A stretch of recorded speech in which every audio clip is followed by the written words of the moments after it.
Que a paz do Senhor Jesus Cristo esteja conosco hoje e sempre. Damos início ao nosso trabalho especial de Carnaval. A discussão do livro aconteceu na Casa Espírita. Como sempre, o nosso convite para que nos recolhamos em momento oportuno, em lugar tranquilo, onde possamos manter a concentração e possamos receber as lições que a espiritualidade maior vem nos trazer. Vamos, nesse momento de tanto desequilíbrio na orbe terrestre, nos reunir para uma prece.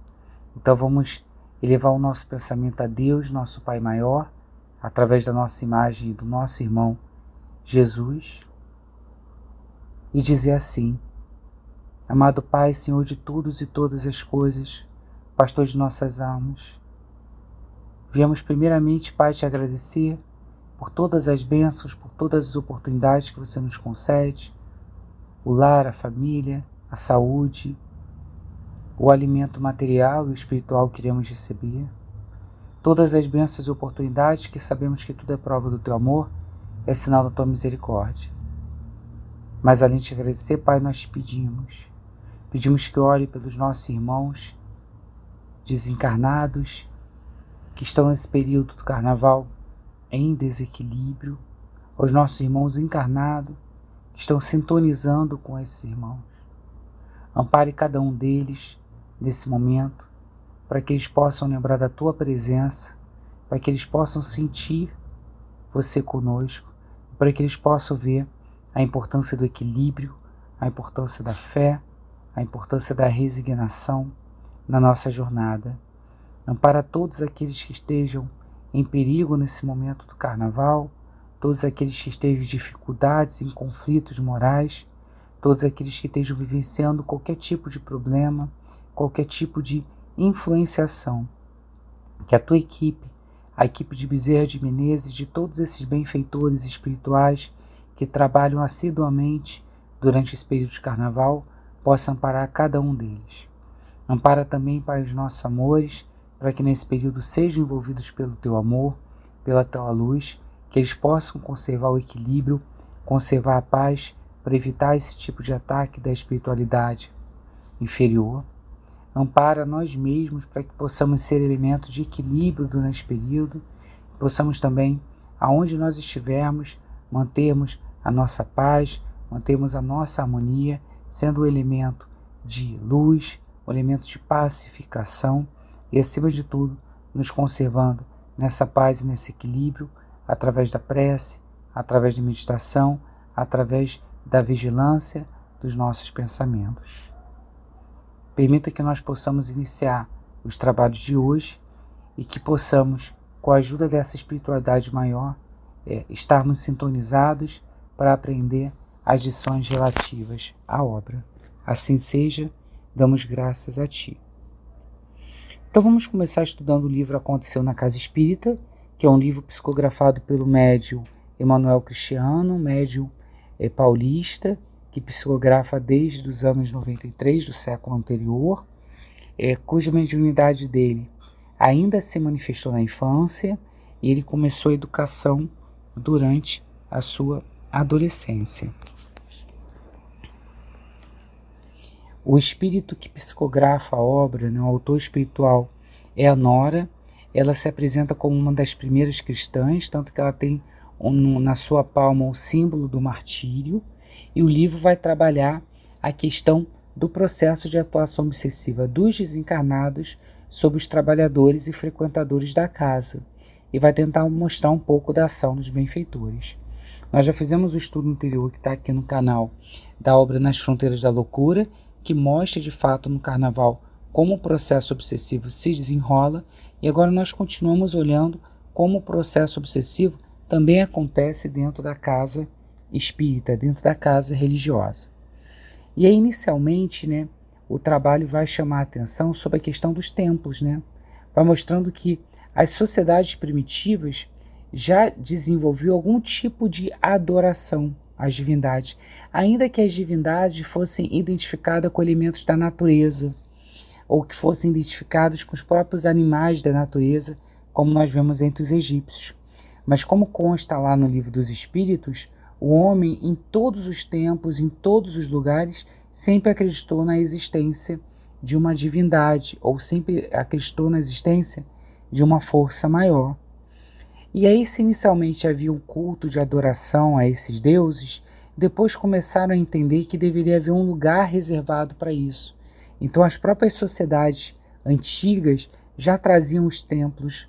A autora noticia os egípcios, os romanos, noticia os próprios gregos, que todos eles edificaram templos para adorar as forças superiores que eles acreditavam, a sua visão de Deus, já que, como também Kardec mostra na Gênesis, nós acabamos colocando a visão de Deus de acordo com a visão ainda materializada que nós temos, né? O que é interessante nesse prelúdio da obra é como a autora destaca o fato de que, ao passar dos tempos, santuários foram destruídos. Porque todo santuário, no final das contas, é um prédio de pedras e estão sujeitos à transformação da matéria. O que torna um santuário num templo, o que vai tornar esse templo numa edificação moral, é o modo como nós vamos transformar nós mesmos nesse templo de adoração. E aí a autora destaca, Nora, né, que Jesus fez do seu próprio corpo o templo de adoração. Porque ele assumiu a sua missão enquanto Espírito Superior, ele assumiu as provações e as dificuldades que foram lhe colocadas na frente, e ele nos mostrou que, assim como ele não pregava no templo de segunda a sexta, só sábado ele pregava porque sabia que era uma tradição judaica, ele mostrou para a gente que, assim como ele, o templo está onde cada um de nós o levarmos, que o templo se constrói em cada um de nós.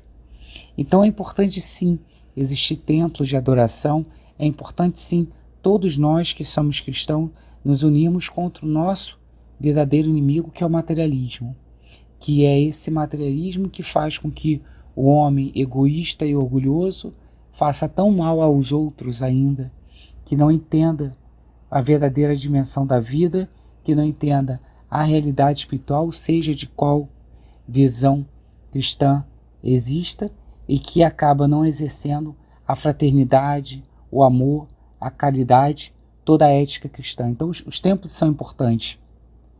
Mas assim como Jesus falou para Simão, né, que Pedro, tu és pedra e sobre ti edificarei a minha igreja, nós precisamos entender que a verdadeira igreja, o verdadeiro templo, nós edificamos nos nossos corações. Nós construímos uma fortaleza, ou precisamos construir uma fortaleza moral para enfrentar as nossas dificuldades, para enfrentar os problemas que a vida vai trazer.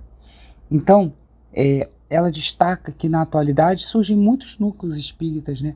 A quantidade de casas espíritas que foram edificadas cresceu bastante. E ela destaca a importância de que, ao abrir uma casa ou manter uma casa espírita, nós devemos primar pela simplicidade. Devemos primar pelo verdadeiro objetivo daquele templo espírita, que é o objetivo de estudo, que é o objetivo de divulgação, que é o objetivo de prática cristã, que é o objetivo de fato a nossa casa espírita ser um hospital, a nossa casa espírita ser uma escola, a nossa casa espírita ser um lugar, portanto, de consolação, de ensinamento, de prática da caridade cristã, porque a nossa filosofia espírita é essa ética cristã, essa ética da alteridade, essa ética humanista de Jesus, que é essa ética de amor. Então ela chama a atenção de que a verdadeira fortaleza da casa não vai estar nos alicerces materiais, não vai estar na sua construção imponente, ao contrário, vai estar na medida em que a casa espírita reforça o estudo e reforça a vivência do estudo. Ou seja, à medida em que a casa espírita está preparada para tornar os seus adeptos moralmente melhores, que ela está preparada para fortalecer os seus adeptos. E na obra ela destaca que vai trazer as experiências reais que ela viveu enquanto espírito, acompanhando algumas instituições espíritas ao longo de um tempo. Eu destaco aqui um trecho muito interessante desse capítulo, né? Cientes da responsabilidade que abraçamos junto a Deus, nosso Pai, ao movimento espírita, desejamos que todos os que executam qualquer função nas abençoadas casas consagradas ao Espiritismo possam encontrar nesse trabalho, singelo quanto à forma, mas profundo e importante quanto ao fundo, esclarecimento e estímulos para vigilância, a oração, o estudo e o trabalho, guardando a certeza de que o que quer vem acontecer no centro espírita, fruto da nossa atuação boa ou má, será sempre da nossa responsabilidade. Ela destaca aqui uma tarefa que nós precisamos ter enquanto espírita. Nós precisamos enxergar que a casa espírita ela não é fruto do trabalho dos dirigentes. Claro que os dirigentes, ao longo da obra nós vamos ver isso, eles têm mais responsabilidade em relação à obra. Mas o que ela destaca é que cada um de nós que executamos qualquer função na casa espírita, né, do presidente da casa ao atendente fraterno, daquele que trabalha no trabalho assistencial da casa, até aquele que trabalha na reunião mediúnica como médium ou como dialogador. Cada um de nós temos uma parte de contribuição na casa espírita. Temos uma parte, portanto, também de responsabilidade para manter o nosso trabalho na casa espírita como um trabalho que permita que essa edificação continue fazendo esse papel de educação, de consolação que é importante. Então ela chama a atenção para a nossa necessidade de vigilância, porque uma vez que a gente decida trabalhar no bem, e aí não precisa ser na casa espírita, em qualquer atividade religiosa ou não, qualquer lugar que nós formos tentar promover o bem, nós vamos ter sempre as investidas do mal, vamos ter sempre ataque dos espíritos inferiores encarnados e desencarnados que não desejam que o progresso se instale. A oração, como forma de nos sintonizarmos com a espiritualidade superior, como forma de nós recebermos força, coragem, sustentáculo, recebermos os bons fluidos para poder lidar com as nossas questões. O estudo, que é a nossa forma, acima de tudo, de nos manter equilibrados, que através do estudo nós vamos entendendo como devemos nos comportar, vamos compreendendo melhor os fenômenos, vamos entendendo um pouco mais dessa relação entre o mundo material e o mundo espiritual. E o trabalho, porque não existe evangelho de mãos atadas, não existe trabalho de caridade que possa ser feito sem que de fato nós saiamos do nosso lugar de conforto e possamos efetivamente estar ali auxiliando o próximo. O trabalho ajuda muito no nosso equilíbrio. Então nós precisamos usar esses 4 amigos, a vigilância, a oração, o estudo e o trabalho como forma de fazer com que nós tenhamos ou estejamos em equilíbrio também na casa espírita. E aí nesse introito também, ou nesses capítulos iniciais que ela veio chamar a atenção, ela traz uma passagem para a gente, né, do momento que um médium foi aconselhado, que é uma narrativa que acontece no mundo espiritual, onde um grupo de bons espíritos, 5 bons espíritos, né, junto com a permissão do mentor, aproxima-se do médium Constantino, acaba desdobrando ele para conversa e para trabalho edificante, e chama a atenção que o médium foi orientado a guardar a humildade como algo importante no momento de orientação dessa obra, que foi chamada a atenção da importância de conservar-se diante desse compromisso moral assumido, que é não só a mediunidade, mas também as obras, né, psicografadas, que ele receberia crítica, tentações, que ele receberia uma série de dificuldades que vão surgindo naturalmente, como dificuldades que se impõem a qualquer espírito que pretenda praticar o trabalho no bem, mas que ele teria o apoio e que ele precisaria tentar se conservar o mais humilde, tranquilo e voltado ao trabalho em relação a isso, né? O médium toma, então, depois desse aconselhamento, o mentor, perdão, toma depois desse aconselhamento o médium e eles descem às zonas inferiores, onde eles vão continuar o trabalho de socorro dos irmãos necessitados. Ainda nessa parte inicial também, né, nós vamos ter uma extração de um trecho da obra O Livro dos Médiuns, do Allan Kardec, que fala sobre as reuniões e as sociedades espíritas. E ali nesse trecho, Kardec destaca que qualquer sociedade espírita, qualquer casa espírita, está sujeito à influência de perturbadores, tanto desencarnados quanto encarnados, que eles vão tentar ali, de certa forma, desestabilizar o trabalho. E que assim como nós temos uma gleba de espíritos protetores que auxiliam os dirigentes, que ficam fazendo a proteção espiritual da casa religiosa, nós também temos uma gleba de espíritos malfeitores que estão destinados a desmontar o trabalho daquela instituição.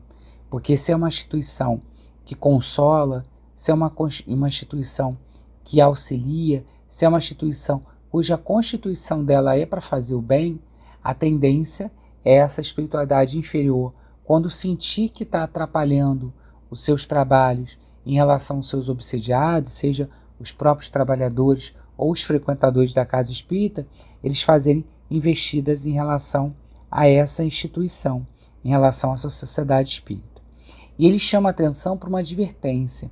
Geralmente eles vão se ligar inicialmente aos mais fracos e acessíveis, e entendam que aqui não é uma relação de poder, não é se ligar ao frequentador ao lugar do presidente, ou se ligar a, por exemplo, um trabalhador de um tipo de trabalho em relação ao outro. Ao contrário, aos mais fracos e acessíveis moralmente. Aqueles que não estão usando a vigilância, aqueles que não estão buscando a oração, aqueles que não estão entendendo a importância do estudo, e aqueles que não estão dedicando um tempo ao trabalho. Ou seja, aqueles que não estão construindo com alicerces fortes, a casa espírita é sempre deles. Então eles inicialmente vão se ligar a esses espíritos e gradativamente vão criando, dentro desse processo obsessivo, eles como instrumentos de desequilíbrio. E gradualmente esses que são mais fracos e acessíveis vão envolvendo o conjunto. Então começa, como a gente vai ver na obra, como um mal-estar, como uma maledicência, como uma situação que foi criada desnecessariamente, com questões que são colocadas que vão fazendo naturalmente uma repercussão maior, que se não houver uma vigilância da casa, acaba tomando todos os envolvidos e acaba gerando, eventualmente, uma série de problemas. Então ele se propõe que deve ser colocado em guarda, ou seja, principalmente aos dirigentes da casa espírita. Eles devem observar bem, mas observar não observar só os outros, observarmos a nós mesmos, né? É ter uma vigilância maior, porque se não houver uma enérgica resistência, se não houver um trabalho de observação, de atuação, a tendência é que esse processo obsessivo, inicialmente individual, vai se tornar um processo obsessivo coletivo, ou seja, que um agente desarmonizado vai gerar a desarmonia dos outros. Então é necessário se tornar vigilante em relação a isso. Agora, a vigilância não é o controle moral do outro. A vigilância, né, é observar de fato se o irmão está bem. Observar de fato se o irmão precisa de auxílio, observar de forma clara como os trabalhos estão sendo desenvolvidos, observar de forma se está sendo realizado dentro do estudo, mas com muito amor, com muita fraternidade, com muita caridade. Nesse sentido, Kardec destaca que a prece e o estudo são os meios de prevenção. A necessidade da prece, do estudo, da palavra edificante é importante, porque são instrumentos que ajudam a estabilizar, ao menos ali na casa espírita, os trabalhos. Então, aquelas orientações que estão previstas no Guia de Orientação da FEB, a necessidade de que as reuniões públicas sejam antecedidas e sejam finalizadas com a prece, com a leitura de páginas edificantes, junto da harmonização, não só a harmonização e não só a página edificante, mas utilizar essa combinação de prece, de harmonização, de leitura edificante, como de fato instrumentos importantes e necessários para ajudar a manter o equilíbrio, o padrão vibratório ali. E sempre o estudo, a importância de que todo trabalhador esteja estudando. Se o trabalhador não tem condição de estudar, o trabalhador não tem condição de trabalhar, porque ele precisa compreender a doutrina, ele precisa entender um pouco mais a si, ele precisa ter as reflexões morais e ele precisa criar essa proteção espiritual em torno dele, que o estudo vai trazer também. Às vezes a gente observa na casa espírita que quem já estuda há muito tempo acha que não tem a necessidade mais do estudo, quando na realidade, por mais que a gente possa estudar os mesmos livros, às vezes, esses mesmos livros vão trazer novas informações, novas orientações, porque quem está mudando somos nós, não o livro. Então, cada oportunidade de estudo vai fazer com que nós levemos a nova reflexão. Então a prece e o estudo são meios de prevenção essencial para que esse processo ocorra em harmonia. E aí nós começamos efetivamente com a obra. E aí no primeiro capítulo nós iniciamos numa cidade do plano espiritual inferior, ou seja, as zonas umbralinas que não são de fato tão afastadas da orbe terrestre. Nós vimos isso na fronteira da loucura. Na verdade, elas estão aqui ligadas nas faixas próximas a nós aqui da crosta terrestre. Essas zonas umbralinas, né, elas são formadas por verdadeiras cidades. Cidades que não vão ter as construções das cidades dos planos superiores, que não vão ter a natureza de edificações que mostram um trabalho de um espírito mais aperfeiçoado, como vai ocorrer nos hospitais espirituais e nos postos de socorro avançado. Mas o plano espiritual inferior também, além de agregar espíritos, agrega também verdadeiras cidades com construções tão imperfeitas quanto esses espíritos, mas com a existência de construções, com a existência de apetrechos e afins, porque assim como nós, espíritos encarnados, precisamos de móveis, de casa, assim como nós, de fato, como está lá no livro dos espíritos, o espírito é o princípio inteligente e a matéria é o meio pelo qual ele serve de instrumento, ou seja, assim como nós precisamos de instrumentos no mundo material, os espíritos também no mundo espiritual vão ter os seus instrumentos que vão ser plasmados do fluido cósmico universal numa versão mais elevada, mais sutil, ou numa versão mais deletéria, mais densa, mas que vão constituir esses apetrechos, esses instrumentos, essas cocriações em plano maior ou cocriações em plano menor que esses espíritos vão fazer. Então, numa cidade ali do plano espiritual inferior, os espíritos obsessores estavam reunidos para traçar as diretrizes para fazer o ataque a uma respeitável instituição espírita. Aí nós já temos a primeira advertência da obra, o cuidado que nós devemos ter, porque se nós observarmos, a espiritualidade superior trabalha de forma organizada para nos auxiliar. Vários planos das trevas são desmontados, várias questões, vários erros, várias consequências construídas pelo nosso livre-arbítrio mal utilizado também são efetivamente desmontados pela espiritualidade superior. Mas a espiritualidade inferior também trabalha, também se organiza, também observa e também constrói uma série de situações. Vimos isso na fronteira da loucura, onde vários desencarnes bem-sucedidos e desencarnes mal-sucedidos foram perpetrados por planos das trevas inferiores para atacar aquelas pessoas durante o período de carnaval. Então, de novo, como disse Jesus, a necessidade da vigilância sempre como uma forma de mostrar que, embora nós sejamos todos filhos de Deus, embora Deus esteja no leme desse barco, nós estamos ainda em um mundo atrasado, com espíritos atrasados, com as nossas próprias imperfeições, que acabam abrindo espaço para os planos das trevas. Sob a liderança de Júlio César, que a gente vai ver na obra, é o espírito que está orquestrando, que está buscando atacar essa casa espírita. O objetivo daquela reunião era fazer a organização de uma missão, a missão de fazer uma infiltração espiritual, ou seja, aqueles espíritos inferiores pretendiam adentrar nas portas da casa espírita, pretendiam efetivamente ali dentro da casa espírita estarem para poder desorganizar e desmontar os trabalhos. Então a ideia era fazer essa infiltração espiritual para desmontar os trabalhos do bem, porque os trabalhos do bem estavam gerando problemas, estavam gerando uma série de dificuldades para eles. Ou seja, vários espíritos obsessores foram procurar esses espíritos que estavam sob a liderança de Júlio César, reclamando que eles não estavam conseguindo perpetrar os seus planos, porque esses obsediados estavam sendo frequentadores ou estavam sendo trabalhadores da casa, estavam sendo atendidos e, portanto, estavam mudando o padrão vibratório e não estavam deixando os obsessores trabalharem. Nós também vimos isso na fronteira da loucura, né?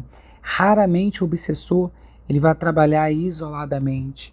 Geralmente ele vai ter contato com outros obsessores, onde ele vai conhecer provavelmente algum chefão das trevas, onde ele vai conhecer técnicas necessárias da obsessão, já que a obsessão, como nós vimos lá na obra, envolve hipnose, envolve uma série de influenciação do ponto de vista mental, que não necessariamente aquele obsessor sabe fazer. Então, muitas das vezes, esse obsessor ele vai ter contato com outros obsessores que vão lhe ensinar técnicas melhores. E aí a proposta ali na reunião não era que eles atacassem a casa espírita movimentando objetos, né, como as pessoas tinham medo disso nas primeiras manifestações do espiritismo, né, em que havia essa mediunidade de efeitos físicos com movimentação. Não ia ser atirando pedras ou criando plano para desencarnar os trabalhadores. A ideia é desmontar o trabalho. E para desmontar o trabalho não adianta você desencarnar um trabalhador ou outro. Você tem que fazer com que o trabalho seja esvaziado. Então, por isso que eu proposto uma proposta de infiltração desses espíritos aí. Olha como é que eles dizem que vão fazer infiltração. Trabalharemos silenciosamente, ocultamente, no campo dos sentimentos, sugerindo pensamentos, estimulando irritação, ciúme, fofoca, indignação, melindres, as disputas de cargo, funções, tarefas. Temos aí um vasto campo de atuação junto às inferioridades humanas. Aproveitaremos as brechas deixadas por muitos trabalhadores. Olha que interessante, né? Não é algo ostensivo, porque se for algo ostensivo, imagina, um espírito obsessor faz algo que seja visivelmente claro que foi ele que fez. A tendência é as pessoas se organizarem e se movimentarem para justamente repelir essa influência. Então o objetivo ali era fazer de forma bem silenciosa, era estimulando num trabalhador a irritação com o outro, estimulando o ciúme de um em relação ao outro, a fofoca, um falando mal do outro, o melindre, um ficando chateado com o que o outro fez, a disputa, um querendo assumir tal trabalho, um querendo assumir tal função. Porque aí eles iam trabalhar o que se trabalha sempre no processo obsessivo, que é as nossas fraquezas morais, que é de fato trabalhar as nossas inferioridades humanas para garantir que, através das nossas brechas, eles possam interferir. Então a primeira advertência é a advertência que já falamos na Fronteira da Loucura, que está em todas as obras do Manuel Flamengo de Miranda. Para que haja um obsessor, existe um obsediado, ou seja, nós precisamos ter fraquezas morais do obsediado que permitam ao obsessor se ligar a ela. E como todos nós somos ainda espíritos imperfeitos, com várias dificuldades morais, vários vícios, vários problemas, a tendência é que a espiritualidade inferior vai se ligar nesses nossos pontos de contato fraco para buscar nos atingir e atingir o trabalho do bem. Por isso que nós precisamos observar a nós mesmos. Nós precisamos ser o elemento de equilíbrio primeiramente, né? Então, por exemplo, muitas das questões que estão colocadas aqui, né? A fofoca, a irritação, a indignação, o ciúme, é porque nós estamos olhando para o outro. O que nós precisamos refletir dentro da casa religiosa é como nós estamos atuando, como nós podemos fazer melhor, como nós precisamos ser um ponto de equilíbrio. Porque se o outro irmão ele é um ponto de desequilíbrio, seja um trabalhador ou frequentador, com certeza, em algum momento a própria espiritualidade vai dar o apoio, o socorro, o amparo, e nós podemos e precisamos ajudar. Mas nós não podemos utilizar isso como elemento de crítica, de julgamento, ou seja, abrir o nosso campo moral e mental para a influenciação desse mau espírito. Olha que interessante que ele continua. Temos de valorizar o momento, pois as dificuldades econômicas, sociais e políticas do país estão a nosso favor. Então, quantas vezes o trabalhador abandona o trabalho porque ele alega que precisa trabalhar mais, porque ele tem um problema financeiro, ou que ele está com um problema de cuidar de um parente na família e tudo mais. Essas dificuldades que são naturais da vida são utilizadas pela espiritualidade inferior para afastar o trabalhador, para desmontar o trabalho, porque o trabalhador deixa de exercer essa tarefa, embora ele vá exercer as outras tarefas normais. Ele vai ao trabalho, ele vai descansar, ele vai acabar buscando algum momento de lazer, sim, mas ele intui, ele aproveita essas influenciações para sobrecarregar e para afastar o trabalhador justamente daquilo que é ótimo para manter vigilância, que é o trabalho no bem, né? Então, muitos esquecem de se vigiar, o mentor do mal vai falar, cultivando o pessimismo, a irritação, os palavrões, ou seja, muitos ficam diante dessas situações que a vida naturalmente vai apresentar para a gente, porque não é porque a gente é frequentador ou trabalhador numa casa espírita ou qualquer casa religiosa que isso vai tornar a nossa vida mais fácil. O nosso mapa de provações estão lá, as nossas provações, as nossas dificuldades que precisamos vivenciar ainda vão estar ali. Os nossos problemas morais também não vão ser resolvidos de uma vez. Então não há tendência, não é que a nossa vida se torne melhor, mas a tendência é que nós nos tornemos melhor e aprendemos a lidar com a vida. Isso é outra questão.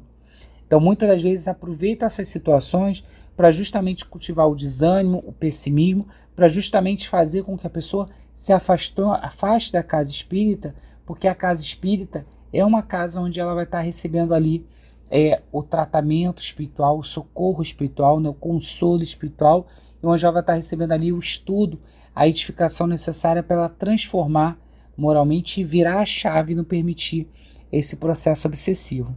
Então, naturalmente, eles conseguem influenciar as pessoas a partir desses conceitos, dessas situações. E na maioria das vezes, eles chamam a atenção. Elas nem se lembram da oração que poderia nos afastar completamente compreendendo os nossos propósitos.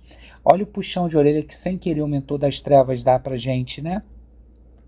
Como a gente, em vez de utilizar a oração que nos liga ao Pai como uma forma de equilíbrio, muitas das vezes nós não fazemos. E não fazemos alegando de que eu estou chateado, eu não estou em condição de fazer a prece. É no momento em que nós tivermos menos condição de fazer a prece, é que nós precisamos fazer a prece. A prece é medicamento, e o doente toma o medicamento em doses maiores quando ele está mais doente. Então é aquele momento que a gente está irritado, que a gente está triste, que a gente está chateado, que a gente tem que parar tudo e tentar fazer a prece. No início a gente ainda vai estar irritado, ainda vai estar chateado, a prece não vai sair com aquele padrão vibratório que ela pode sair, mas já saiu. E a gente vai tentando, vai se forçando, porque é assim que a gente afasta o trabalho da espiritualidade inferior. E ele chama a atenção que nós então abrimos esse flanco para isso, né? Dias depois, na própria casa espírita, o trabalho seguia normalmente. O que nós relatamos aqui foi o que aconteceu no plano espiritual inferior. Mas no plano espiritual, na casa espírita, os próprios instrutores, os próprios trabalhadores espirituais que estavam ali na casa, estavam recebendo a notícia daquela infiltração programada. Estavam recebendo a notícia daquela espiritualidade inferior que atuar.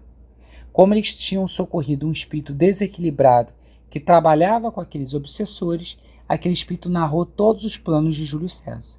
Então o mentor espiritual, ao ter essa notícia, o mentor espiritual da casa, ele busca apaziguar, acalmar os tarefeiros espirituais, dizendo que seria necessário marcar uma reunião com todos os cooperadores desencarnados para que eles pudessem, de fato, pensar nas estratégias do bem para desmontar também o trabalho do mal. E assim nós encerramos a primeira parte do nosso estudo da obra Aconteceu na Casa Espírita, já começando a entender como a espiritualidade inferior se mobiliza, mas como sempre, essa espiritualidade superior, essa espiritualidade que está no comando de Deus, do nosso Mestre Maior Jesus, está atuando para nos auxiliar, para evitar que o mal nos ocorra. Então, com as bênçãos desse aprendizado, que nos desperta para a realidade espiritual e para a nossa necessidade de vigilância, vamos juntos fechar os nossos olhos, elevar o nosso pensamento a Deus através da imagem de Jesus, nosso irmão maior, e agradecer por mais esse estudo, agradecer por mais essa oportunidade de aprendizado, agradecer por mais esses momentos edificantes que pudemos ter aqui. Obrigado, Pai, por todas essas oportunidades que nós temos de cada vez mais conhecer a doutrina, cada vez mais conhecer o mundo espiritual e assim nos conhecer. Te agradecemos por todas as oportunidades e pedimos apoio.